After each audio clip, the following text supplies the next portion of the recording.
پورا پروسیس کرتے ہیں اس کا مطلب ہے آپ قوم پرستی کر رہے ہیں. پھر ادر ڈیفینیشن ہے کہ one can understand nationalism as an organizing political principle that requires national hegemonization and give absolute priority to national values and interest in aiming to achieve national goals. قوم پرستی کو ایسے منظم سیاسی اصول کے طور پہ سمجھا جا سکتا ہے جس کے لیے قومی ہم نوعیت اور قومی اقدار اور مفادات کو قومی مقاصد کے حصول میں مطلق اہمیت حاصل ہوتی ہے. سو آپ کو جو اگر ہم اس ڈیفینیشن کو توڑ دیں مطلب مختلف حصوں میں ڈیوائڈ کر دیں then we can understand better than as a whole.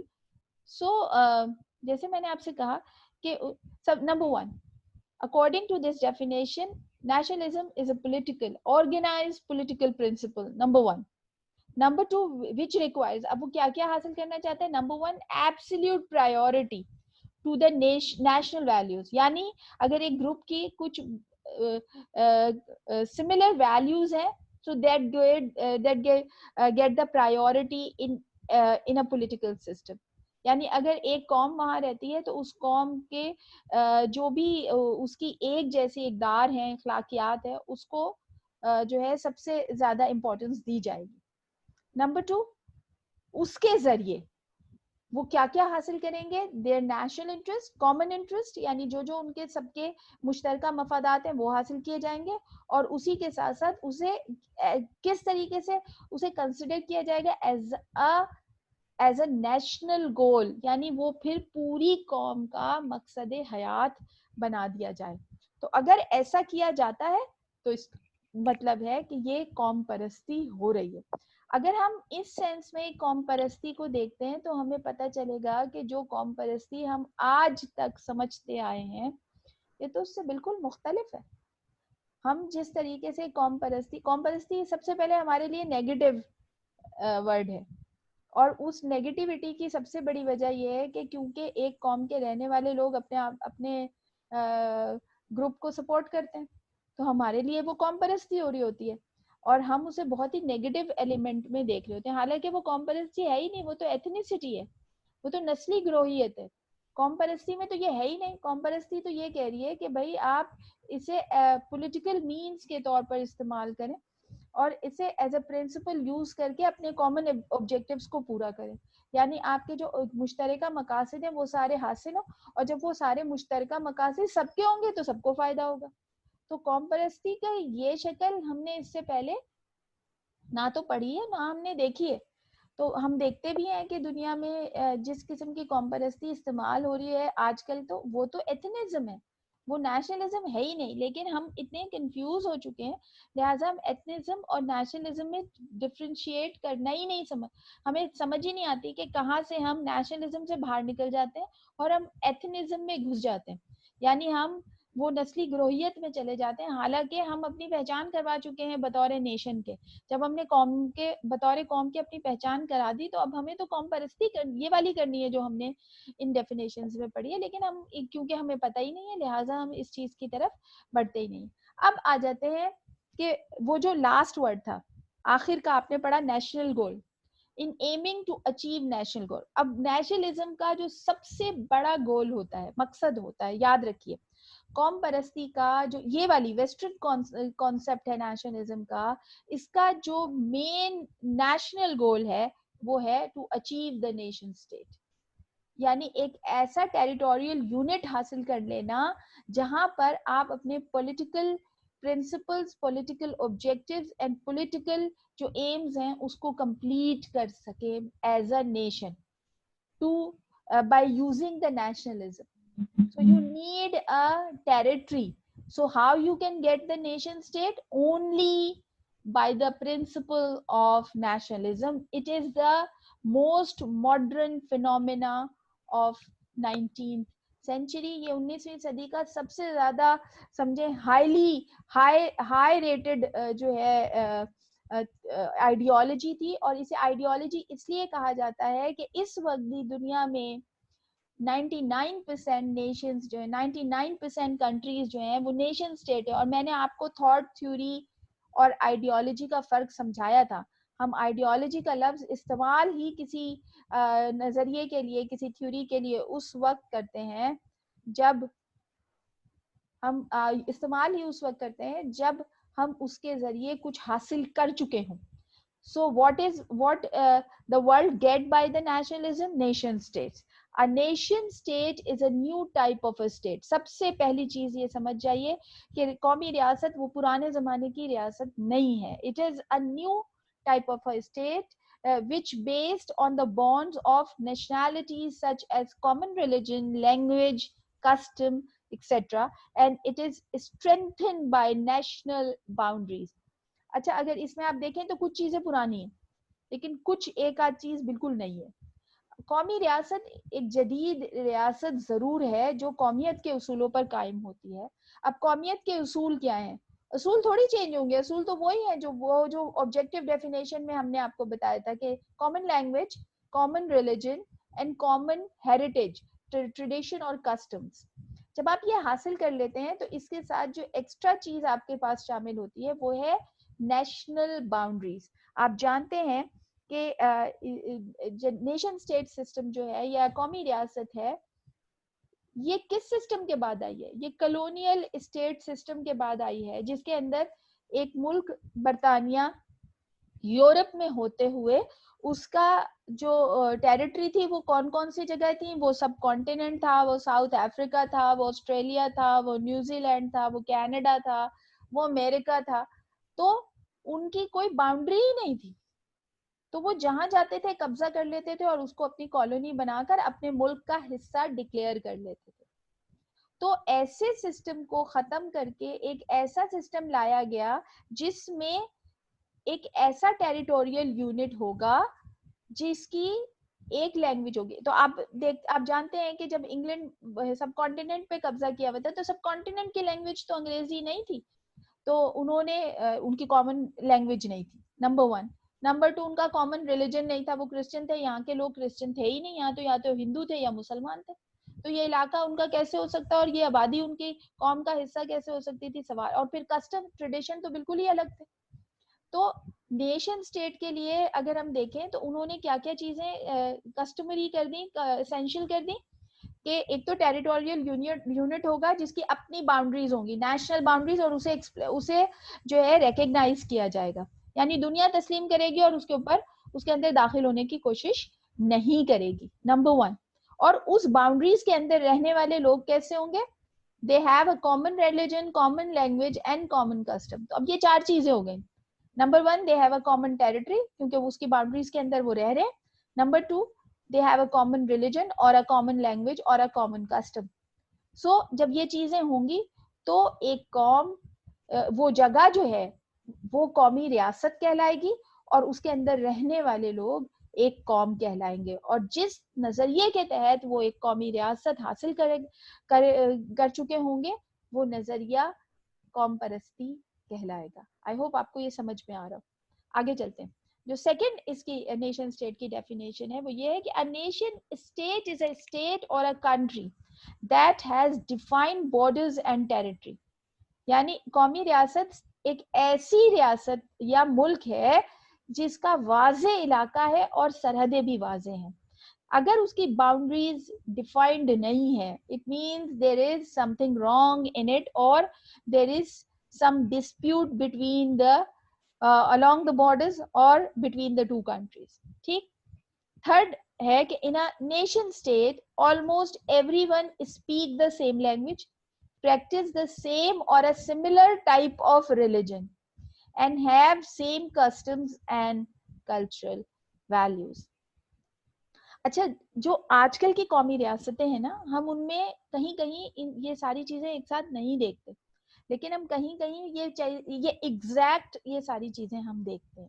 For example جو یورپین اسٹیٹس ہیں, جو یورپ کے اندر جتنی بھی ریاستیں ہیں ان میں سے اکثریت جو ہیں وہ اس پیرامیٹر پہ پورا اترتی ہیں.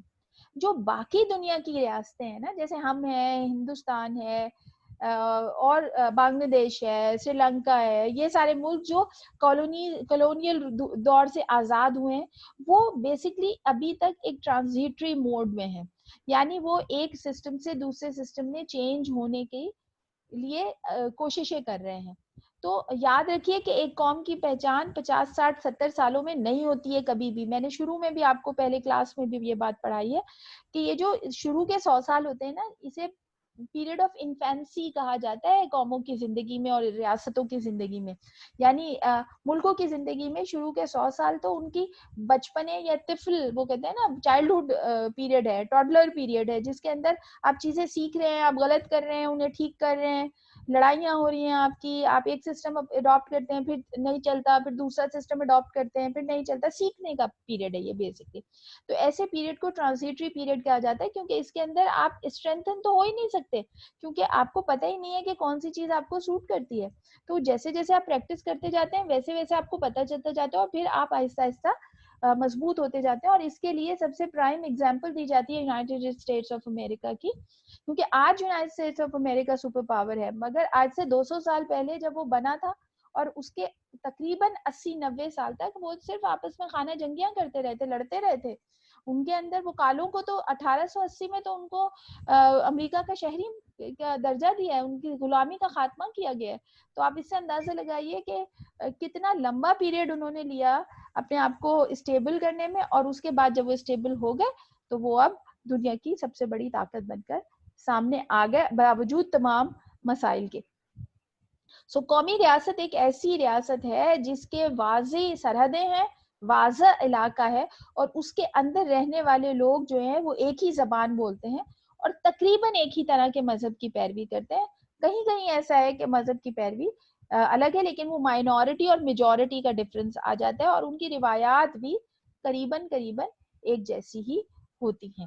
اچھا, روایات میں یہ ہے کہ جیسے ہم کیونکہ ہر چیز کو اپنے حوالے سے پڑھنا شروع کر دیتے ہیں, یعنی ہم پاکستان کے تناظر میں دیکھنا شروع کر دیتے ہیں. یہ شاید ہماری سب سے بڑی مسٹیک بھی ہے, کیونکہ دنیا میں پاکستان وہ واحد ملک نہیں ہے, اور دنیا میں بے شمار ملک ہیں جو اس ڈیفینیشن ان ڈیفینیشنز پہ بالکل پورا اترتے ہیں, کہ کہیں سے بھی جاتے ہیں لوگ. آپ دیکھیے کہ آپ یورپ میں رہنے والے مسلمانوں کو دیکھ لیجئے, پاکستانیوں کو دیکھ لیجئے, یا چائنیز کو دیکھ لیجئے, وہ تمام کے تمام تقریباً انہی کی طریقے کی زندگی گزار رہے ہوتے ہیں. ہاں, وہ اپنے کلچر کو بھی محفوظ رکھتے ہیں, لیکن جب وہ ایک کامن جب وہ ایک عام پبلک میٹنگز میں جاتے ہیں تو وہ انہی کی طرح بیہیو کرتے ہیں اور انہی کی زبان بول رہے ہوتے ہیں. تو وہ ایک قومی ریاست میں رہ رہے ہیں, اس لیے ہر ریاست کی ایک نیشنل لینگویج ہے. جیسے ہماری اردو ہے, تو یہاں رہنے والا جو بھی شخص آتا ہے, چاہے وہ دنیا کے کسی بھی حصے سے آئے, چاہے اس کی زبان انگریزی ہو, چائنیز ہو, کچھ بھی ہو, وہ آگے آہستہ آہستہ آ کے یہاں پر اردو سیکھ ہی جاتا ہے, اور وہ تقریباً اتنی اردو تو سیکھ ہی لیتا ہے جس کے ذریعے وہ لوگوں سے جو ہے اپنی ضرورت کے کاموں کے لیے بات چیت کر سکے. بالکل اسی طریقے سے ہم دیکھتے ہیں کہ گاؤں دیہات کے لوگ آتے ہیں جنہیں بالکل اردو نہیں آتی ہے, وہ بھی آہستہ آہستہ جب ایسے شہروں میں یا بڑی جگہ پر آتے ہیں تو وہ بھی وہ زبان سیکھ ہی جاتے ہیں تھوڑی بہت, اور وہ بھی اس قومی زبان کو بولتے ہیں. بالکل اسی طرح یہاں سے پاکستان سے گئے ہوئے ان پڑھ جاہل لوگ بھی امریکہ میں جا کے انگریزی بولنے لگ جاتے ہیں, کیونکہ اس کے سیکھے بغیر وہ وہاں پر زندگی آسانی سے نہیں گزار سکتے. تو اس قسم کی بہت ساری چیزیں ہم دیکھتے ہیں. بالکل ایسے ہی جیسے ایک زمانے میں پاکستان میں برگر کوئی نہیں کھاتا تھا, سب بن کباب کھاتے تھے, مگر آج آپ دیکھیے کہ وہ امریکن برگر جو ہے وہ امریکہ سے پوری دنیا میں پھیل گیا ہے. بالکل اسی طرح ایک زمانے میں پیزا جو تھا وہ اٹلی کا فوڈ تھا, لیکن وہ آہستہ آہستہ پوری دنیا میں پھیل گیا, کیونکہ جہاں جہاں لوگ جاتے ہیں وہ وہاں اپنی اپنی کلچر کو لے جاتے ہیں ساتھ.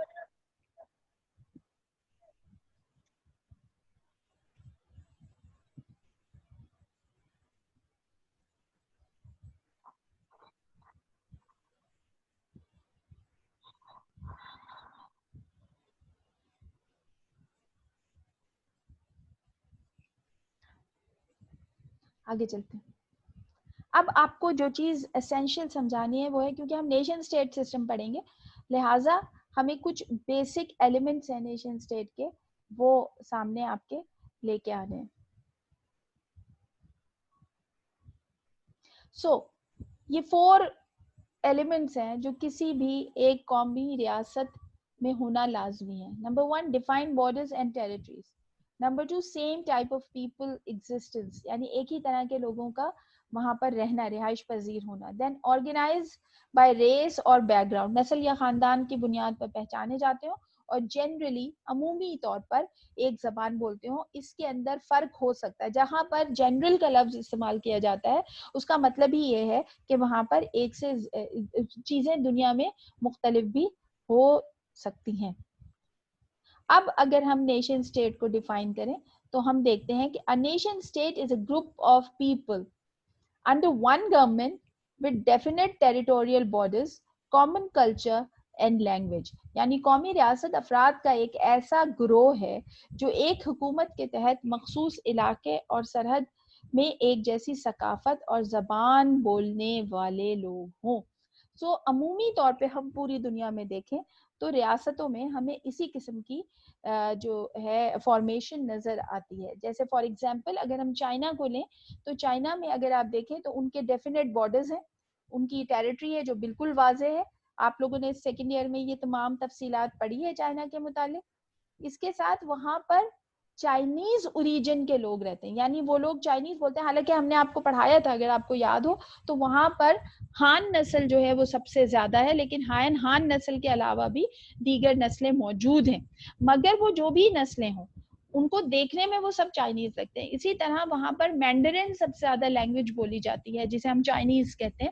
مگر مینڈرین کے ساتھ وہاں پہ کینٹنیز بھی بولی جاتی ہے, وہاں پہ اور بھی ڈفرینٹ ہے, لیکن اگر آپ اور ہم سنیں گے تو وہ ہمیں چائنیز ہی لگتی ہے. تو وہ آس پاس آپس میں ملتی جلتی زبانیں ہیں مگر وہ کامنلی ایک زبان بولتے ہیں. اسی طرح ہم اگر ان کی ثقافت دیکھیں تو وہ خود تو اپنی ثقافت میں ڈفرینشیٹ کر سکتے ہیں, لیکن اگر ہم دیکھیں گے تو ہم شاید اس طریقے سے ڈفرینشیٹ نہیں کر سکتے ہیں. تو یہ ایک نیشن اسٹیٹ ہو گئی. اسی طریقے سے جیسے میں نے آپ سے کہا کہ ہم امریکہ کی ایگزامپل دیتے ہیں کہ امریکہ میں پوری دنیا سے آ کے لوگ بس گئے, مگر وہاں پر 2 یا 3 قومیتیں نظر آتی ہیں, ایک ہے گورے ایک ہے کالے. ٹھیک ہے, یہ نسلی بنیاد پر ہیں. گورے زیادہ ہیں کالے کم ہیں. اب گوروں کے اندر جرمن اوریجن کے گورے ہیں وہ جرمن ہیں, پھر آپ ان کو جرمن اوریجن کا نہیں پہچان, آئرش اوریجن کے لوگ ہیں, برٹش اوریجن کے لوگ ہیں, اسپینش اوریجن کے لوگ ہیں, اٹالین اوریجن کے لوگ ہیں, پھر جو ایسٹرن یورپین لوگ ہیں, ہنگیرین ہیں, آسٹرینز ہیں, اسکاٹش ہیں, اسکینڈینیوینز ہیں, نارویجینز ہیں. اب الگ الگ ہیں لیکن آپ اور ہمارے لیے وہ سارے کے سارے گورے ہیں, ہم انہیں نہیں پہچان سکتے. بالکل اسی طریقے سے جیسے ہم کالوں کو جو ہے علیحدہ نہیں کر سکتے.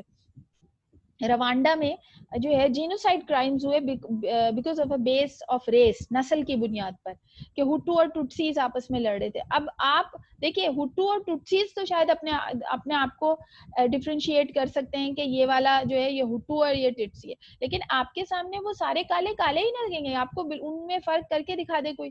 تو اس طریقے سے اگر ہم دیکھیں گے تو ہمیں تقریباً ایک ہی نسل کے لوگ یا ایک ہی طریقے کے لوگ جو ہیں وہ نظر آتے ہیں مختلف جگہوں پر رہنے والے. اسی طریقے سے جب پاکستانی باہر جاتے ہیں یا پاکستان میں کوئی آئے تو انہیں ہم سب لوگ تقریباً ایک طریقے کے لگتے ہیں اور ان میں ہمیں کوئی خاص ایسا بڑا فرق نظر نہیں آتا. لیکن ہمیں پتا ہے کہ یہ پنجابی کون ہے اور سندھی کون ہے اور پشتو کون ہے اور گلگت کا کون ہے اور بلتستان کا کون ہے, خیبر پختونخوا ہزارہ کا کون ہے.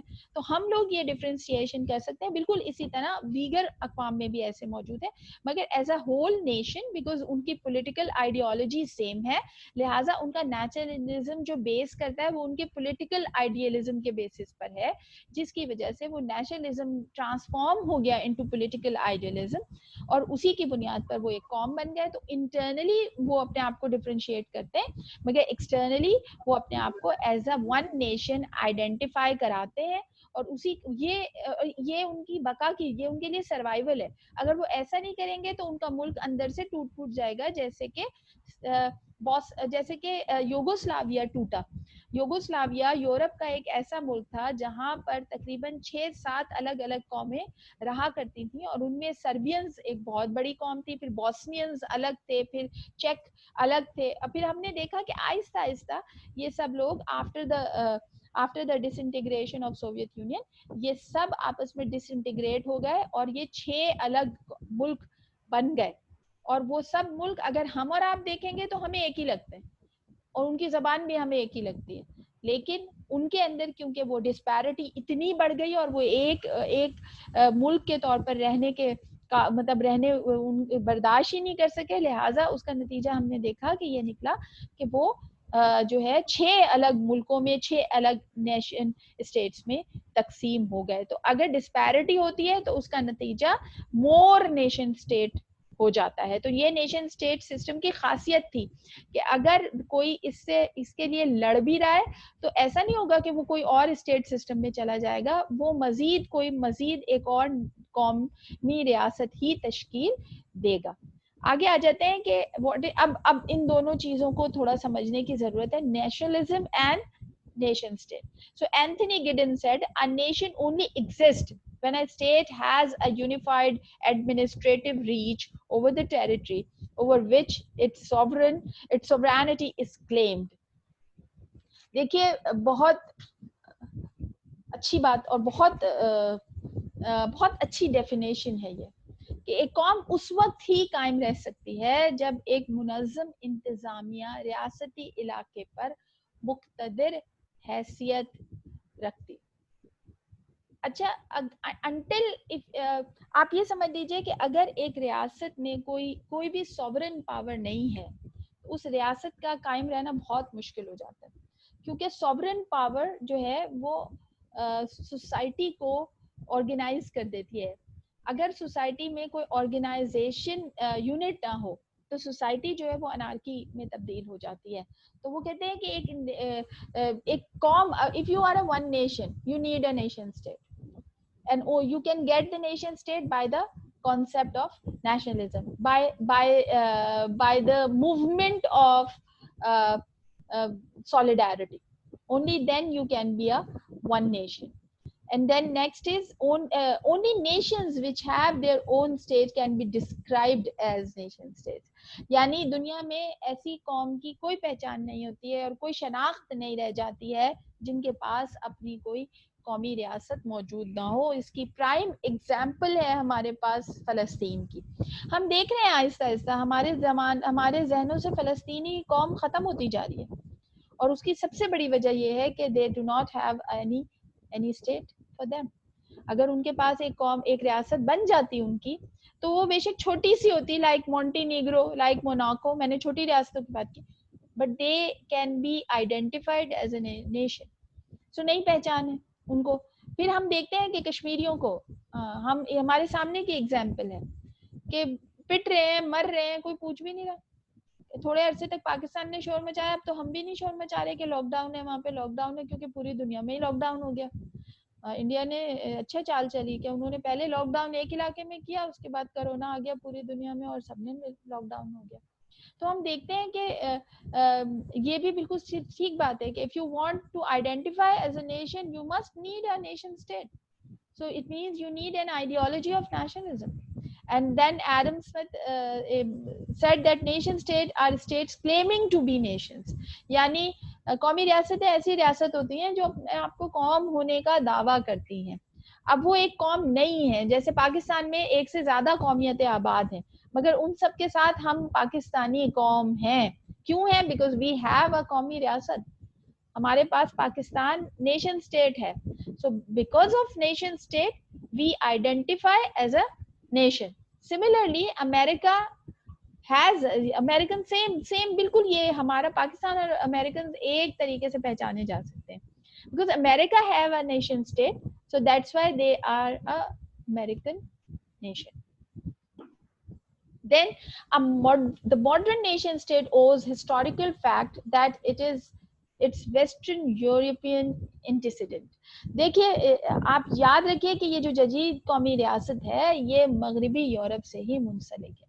ویسٹرن یورپ نے جب ٹریٹی آف ویسٹ فیلیا, آپ جانتے ہیں, اب تو میں نے اتنی بار اس کا ذکر کیا ہے کہ آپ سب کو خواب میں بھی یاد رہتا ہوگا کہ ٹریٹی آف ویسٹ فیلیا جو ہے اس نے اس کانسیپٹ کو جنم دیا, اور اس کانسیپٹ تو پہلے سے موجود تھا, لیکن اس کانسیپٹ کو وہ جو ایک قبولیت دیتے ہیں نا, اپروول ملتا ہے, وہ ٹریٹی آف ویسٹ فیلیا نے دے دیا, جس کے بعد آہستہ آہستہ اگلے 200 سال میں ہم نے دیکھا کہ پوری دنیا جو ہے, پورا ورلڈ جو ہے وہ نیشن اسٹیٹ سسٹم میں چینج ہو گیا. سو ایمرجنس کیسے ہوا نیشن اسٹیٹ کا, تو یہ اس میں ہم نے آپ کو کچھ اسٹیٹس کا جو ہے یہاں پر ان کا اوریجن لکھا ہے کہ کیسے کیسے وہ نیشن اسٹیٹ میں تبدیل ہو گئے. تو جو فرسٹ پٹیشن تھی, اور یہ ہم لیگل بات کر رہے ہیں, یہ ہم صرف ڈکلیریشن کی بات نہیں کر رہے ہیں, یعنی انہوں نے لیگلی اپنے آپ کو آئیڈینٹیفائی کیا, ورنہ جو پہلی 2 نیشن اسٹیٹس ہیں وہ ہم نے آپ کو پہلے بتائی ہوئی ہیں کہ وہ سوئٹزرلینڈ اور نیدرلینڈز ہی تھے. اس کے بعد جو باقاعدہ ایک سسٹمیٹک پوائنٹ آف ویو کے تھرو جو ہے, جو ایک کے بعد ایک اسٹیٹس چینج ہونا شروع ہوئی, تو اس میں پولینڈ سب سے پہلے 1775 میں, دین 1776 میں امریکہ نے ڈکلیئر کیا, دین 1789 میں فرینچ ریولوشن کے بعد فرینچ نیشن جو تھی, فرانس جو تھا وہ نیشن اسٹیٹ میں چینج ہوا, دین 1804 اور 1815 کے دوران ایک انسریکشن ہوا پورا سربینس کا, جیسے میں نے یوگوسلاویا آپ کو ذکر کیا کہ پورا بلکان کا جو علاقہ ہے وہاں پہ ہوا. اس کے بعد جرمنی نے اپنے آپ کو as a nation state declare کیا, اس کے بعد یونانیوں نے اپنے آپ کو ڈکلیئر کیا, اور دین سربینز نے اپنی ایک ڈیفیکٹو انڈیپینڈنس کا اعلان کیا تھا, مگر وہ پھر بعد میں ختم ہو گئی تھی, اور اس کے بعد سربیا کو after the first world war جو ہے اس کو یوگوسلاویا میں تبدیل کر دیا گیا تھا. اور اس کے بعد یہ 1830 اور 1910 کے درمیان جو ہے یہ سربیا کا جو پورا بلکان کا علاقہ ہے یہ آٹومنز کی انویژن کا شکار رہا تھا, مطلب آٹومنز نے, سلطنت عثمانیہ نے مستقل ان پر حملے کیے تھے. اب آ جاتے ہیں پازیٹیو اور نیگیٹو سائڈ آف نیشنلزم.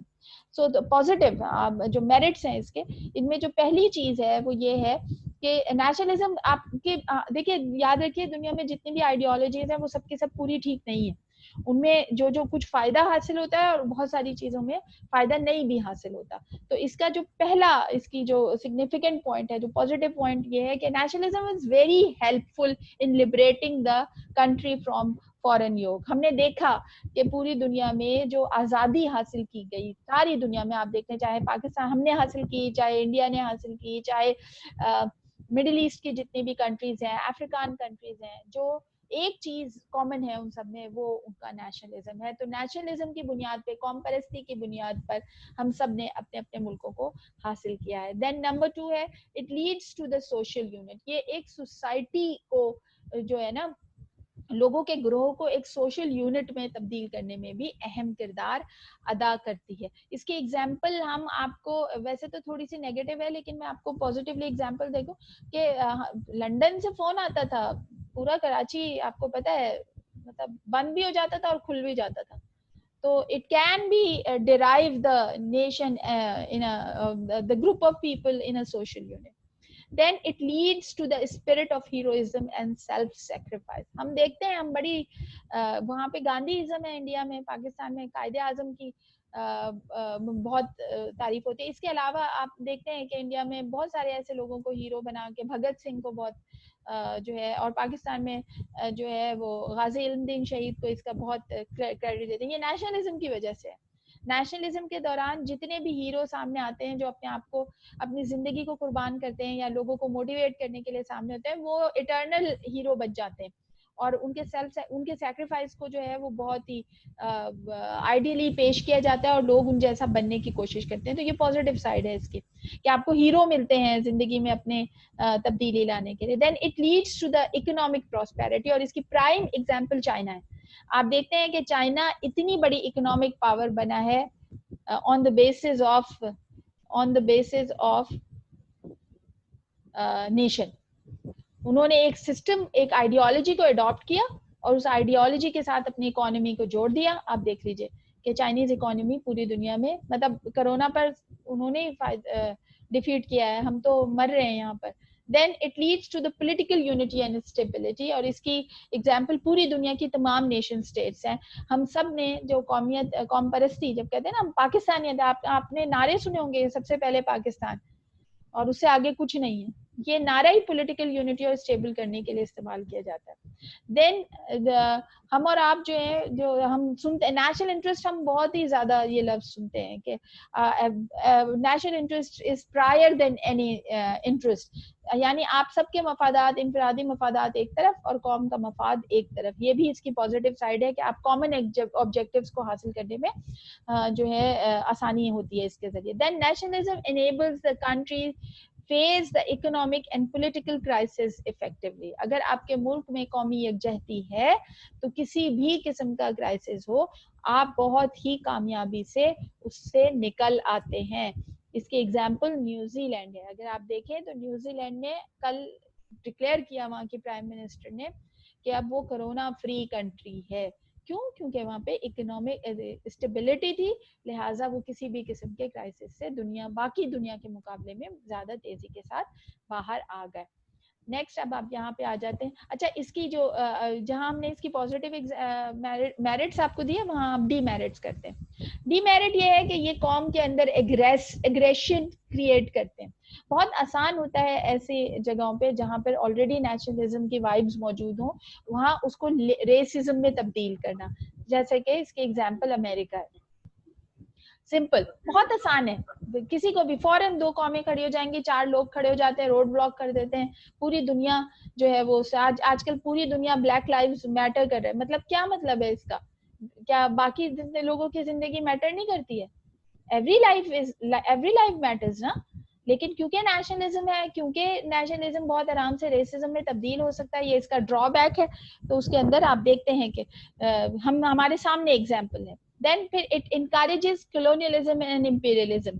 جب ایک قوم کی طاقت حد سے زیادہ بڑھ جاتی ہے, جب ہم نے دیکھا کہ برطانیہ کی طاقت بڑھی اور انہوں نے پھر پوری دنیا پر راج کرنا شروع کر دیا, ترکوں کی طاقت بڑھی اور انہوں نے پورے مڈل ایسٹ اور یورپ اور افریقہ کے اندر سلطنتی جو ہے بادشاہت, یا رومنز کی, کہ ان کا نیشنلزم اتنا بڑھ گیا کہ وہ کہتے تھے if you live in a Rome, do as Romans do. یعنی اگر آپ روم میں رہو گے, اور روم کا مطلب روم شہر نہیں تھا, پوری رومن ایمپائر تھی, تو آپ کو رومیو کی طریقے سے رہنا پڑے گا. یہ بھی نیشنلزم کا ایک ڈرا بیک ہے کہ اگر آپ پھر کسی اور کے کلچر کو اچھا نہیں سمجھتے, آپ کسی اور کی زبان کو اچھا نہیں سمجھتے, آپ سمجھتے ہیں جو آپ کر رہے ہیں وہ بہترین, جو باقی سب کر رہے ہیں وہ بیکار ہے, اس کی کوئی اہمیت نہیں ہے. انگریزوں نے جیسے انگریزی زبان پوری دنیا میں رائج کی اور باقی سب کو ان پڑھ قرار دے دیا, کسی اور زبان کی وقت کو ہی ختم کر دیا. تو یہ ایک طریقے سے ایک نیگیٹیوٹی کو بھی کریٹ کرتا ہے. It is likely to endanger the world peace. آپ جانتے ہیں کہ اگر سب لوگ اپنے اپنے نیشنلزم کو پرووک کرنا شروع کر دیں تو امن تو نہیں رہے گا نا پھر پوری دنیا میں. تو یہ بھی اس کا ایک ڈرا بیک ہے. اسی کے ساتھ it is hindrance in the way of world federation and international cooperation. تو یہ جو آج کل گلوبلائزیشن اور ورلڈ فیڈریشن کی بات ہو رہی ہے کہ دنیا ایک گلوبل ولیج میں چینج ہو جائے, تو وہ بھی اس نیشنلزم کے وجہ سے ممکن نہیں ہو پا رہا ہے. Then it make you selfish, you think about your own. جیسے امریکن دنیا میں کہیں بھی جا کر وہ بلیک واٹر کو بھیجیں کسی بھی طریقے سے کر کے, دنیا کے انٹرسٹ کو خراب کر کے اپنے انٹرسٹ کو حاصل کرنے کی کوشش کرتے ہیں. دین جو لاسٹ اس کی ڈی میرٹ ہے, اس میں وہ جو ایک ہیومن رائٹ کا ایلیمنٹ ہے وہ ختم ہو جاتا ہے اس کے اندر. یہ اس کا سب سے بڑا ڈرا بیک ہے. آپ قوم پرستی میں آ کر, آپ اپنی قوم کو فیور کرنے کے چکر میں آ کے دنیا کے تمام قومیتوں کو ان کے ساتھ آپ برا سلوک بھی کر لو تو کوئی فرق نہیں پڑتا. اس کی ایگزامپل ڈاکٹر عافیہ صدیقی ہیں. 86 سال کی سزا دی گئی ہے ایک عورت کو کہ اس نے 2 امریکیوں کے اوپر جو ہے وہ ہتھیار اٹھایا تھا, مارا نہیں تھا. ان کے اوپر جو سب سے بڑا ایلیگیشن ہے نا ڈاکٹر عافیہ صدیقی کے اوپر, وہ یہ ہے کہ برگرام کی جیل میں انہوں نے 2 امریکیوں سے گن چھین کر ان کے اوپر گن دانی تھی, گولی نہیں چلائی تھی. سو اس سے اندازہ لگائیے کہ 86 سال کی سزا دی ہے اس عورت کو, اور وہ ویسے ہی مرنے کے قابل ہو چکی ہے, کیونکہ اس کے بعد اس کے پورا جو ریسپریٹری سسٹم ہے وہ خراب ہو چکا ہے, اور کیا کیا ظلم ہوا ہوگا وہ الگ ہے. تو یہ سب کیوں ہوا؟ بیکاز شی, حالانکہ وہ امریکن نیشنلٹی رکھتی تھی مگر کیونکہ وہ مسلمان تھی تو ہیومن رائٹس جو ہیں اور وہ جو ویمن رائٹس, فیمنزم, وہ سب ایک طرف ہو گیا, اور ہم نے دیکھا کہ نیشنلزم جیت گیا اور انہوں نے اس کو یہ سزا دی. اس کے علاوہ بھی اور بہت ساری سزائیں. ایک 13 سال کا بچہ تھا, اسے افغانستان سے پکڑا گیا تھا, اس 27 سال کا ہوا ہے جب وہ چھوٹا ہے, جب وہ جیل سے, اور وہ گوانتانامو بے میں سب سے چھوٹا بچہ تھا. اور آپ کو پتا ہے کہ اکارڈنگ ٹو انٹرنیشنل لا کسی بھی بچے کو بڑوں کی جیل میں نہیں رکھا جا سکتا. کینیڈا, وہ کینیڈین نیشنل تھا بچہ, اور وہ ایجپشن اس کا اوریجن تھا, لیکن اس کو جیل میں رکھا گیا, اسے گوانتانامو بے میں رکھا گیا. وہ ہی واز 13 ایئرز اولڈ, اور وہ جب وہ وہاں سے نکلا تو وہ پوری کینیڈین گورنمنٹ نے لڑائی لڑی, لیکن اس کے باوجود کیونکہ اس کے اوپر ٹیررزم کا الزام لگا ہوا تھا تو اس نے 13 سال سے 27 سال کی ایج میں وہ باہر نکلا. تو اس سے اندازہ لگائیے کہ ہیومن رائٹس جو ہے وہ نیشنلزم کی جو یہ آئیڈیالوجی ہے نا، اس کے اندر سب سے بڑا نقصان نیشنلزم کا ہوتا ہے. آج کا ہمارا ٹاپک تھا نیشنلزم. آئی ہوپ آپ کو سمجھ میں آیا ہو. میں نے کوشش کی ہے کہ میں اس کو بریف مگر کمپلیٹ کمپریہنسو کروں تاکہ آپ کو اس کے بارے میں پورا سمجھ میں آ جائے.